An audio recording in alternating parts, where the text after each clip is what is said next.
We flew from Oliver Tambo to Dubai, spent a few hours there, and then flew on to Muscat. Muscat is the capital of Oman and lies on the Arabian Sea. David met us at the airport and then took us to see the Sultan's yacht and one of the Sultan's palaces. And then we went to the local yacht club for lunch. Up on the hill is the British Embassy. The next morning, Sunday, is a work day in Oman, and so Michael and I took the opportunity to wander around a bit. What we didn't appreciate was just how hot Muscat gets. This little shopping complex was about 1 kilometer from the flat. Then we had to make our way back in temperatures above 40 degrees centigrade-ish. The next day, David took us to a new marina development in Muscat. The Emirate Pass. That area there is where? That's, remember we were driving last night, it's the big boss, the white boss, that's the big The boss. highway development in Muscat is absolutely amazing. At night they are all lit up, even in the bush. In the evening we went to the Muscat Opera House to see Puccini's Turandot. The opera house is a marvel to behold. What an absolutely magnificent performance. It was an imported company from Italy.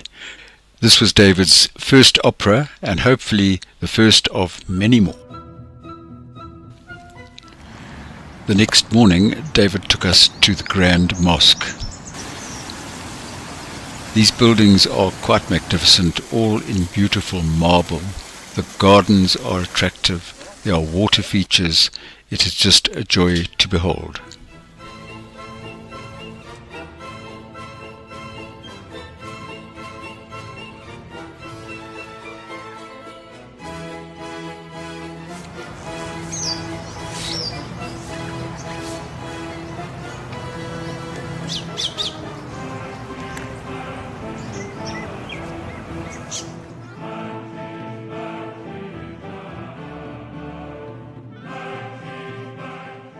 Inside the mosque there appears to be just acres and acres of carpet.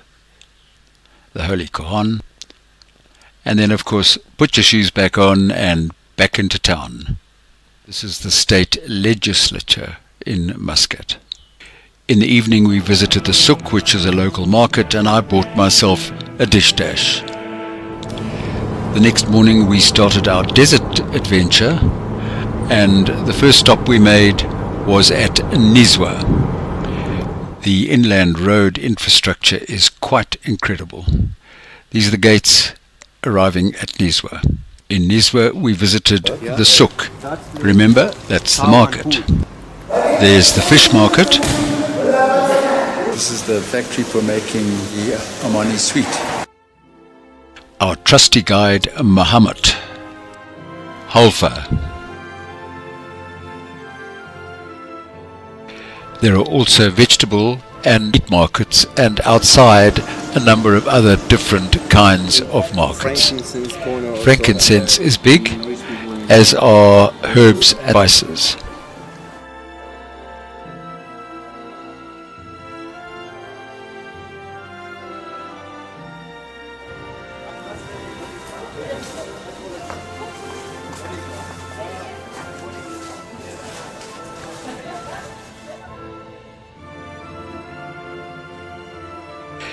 This is the Nizwa fort.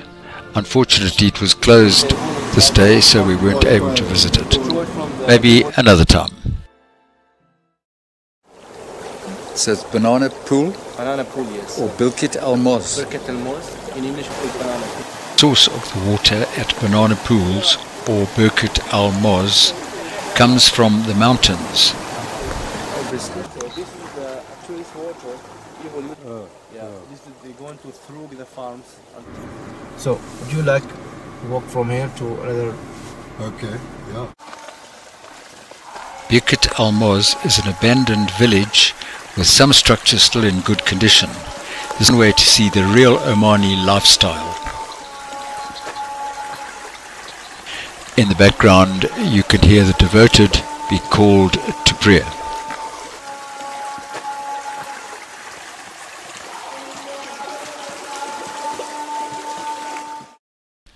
Then we were on our way again through a very large date plantation.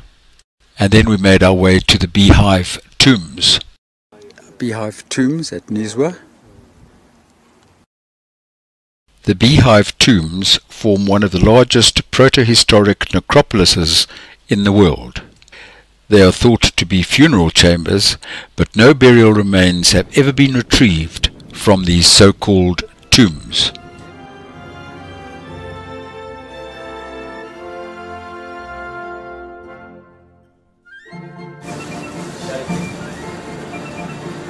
We stopped at the tyre shop to get the tyres pressure reduced a bit before we move into the desert.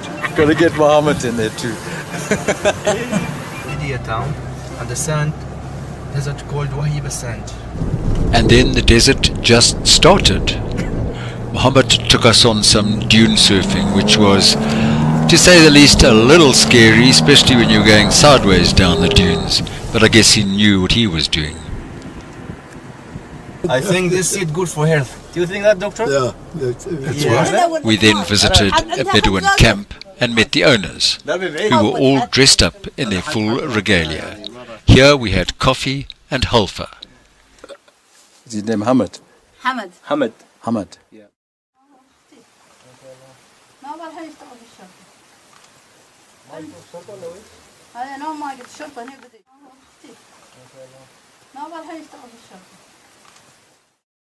And finally we arrived at the Wahara 1000 Nights camp, just before dusk.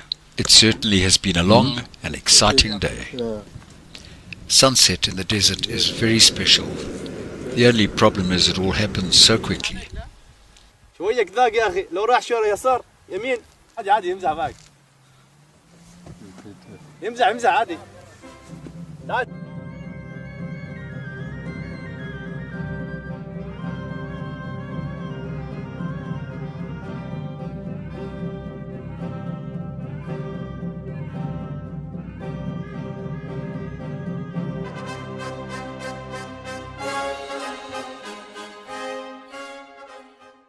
Then it was time for dinner, with a little bit of background music.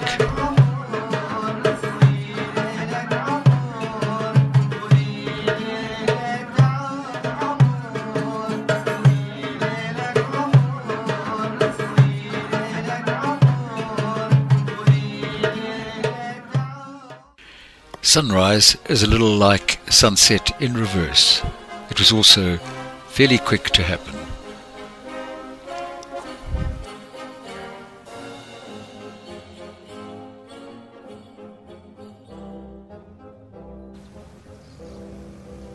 The Sultan was responsible for reintroducing the desert orangs back into Oman.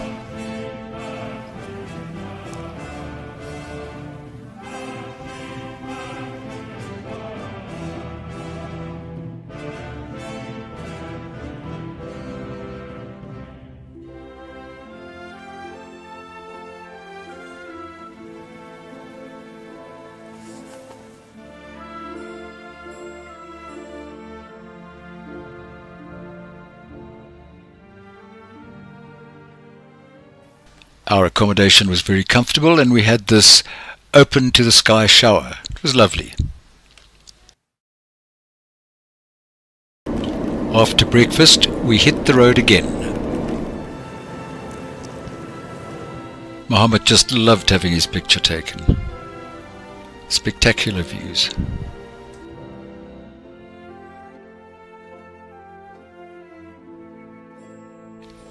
Camels are used for their meat and they're also used in racing.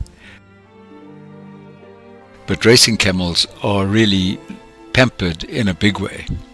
And they don't walk to town any longer, they drive. Then we got our tyres pumped up again and we were soon on our way to Wadi Bani Khalid, which is an oasis in the middle of the desert.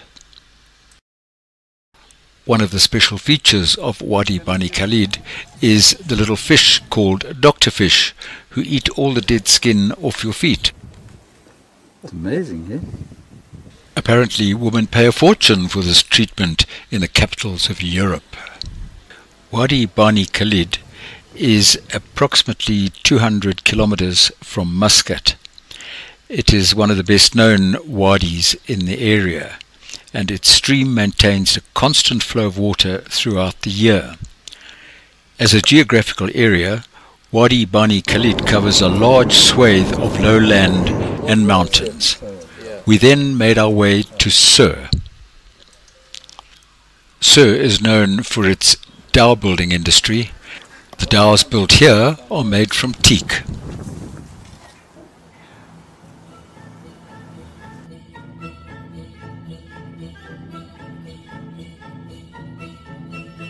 And then it was lunch on the promenade, and our next stop was Witsunt.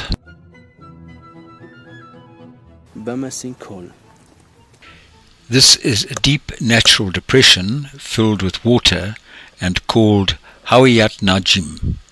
The locals say that a meteor fell on the spot of land, resulting in the natural depression and forming a small lake. And then we hit the road again and made our way back to Muscat.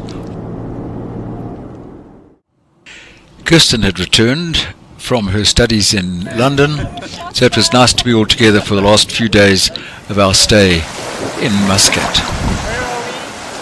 We are in Sifa.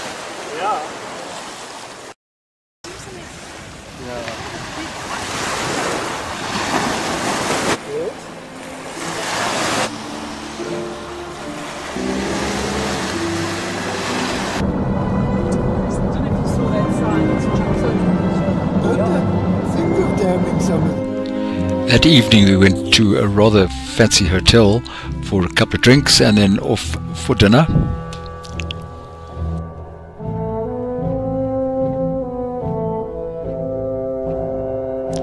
And so our stay in Muscat, Oman, came to an end. And we say thank you to our hosts, David and Kirsten, for making our stay in Oman a truly memorable one.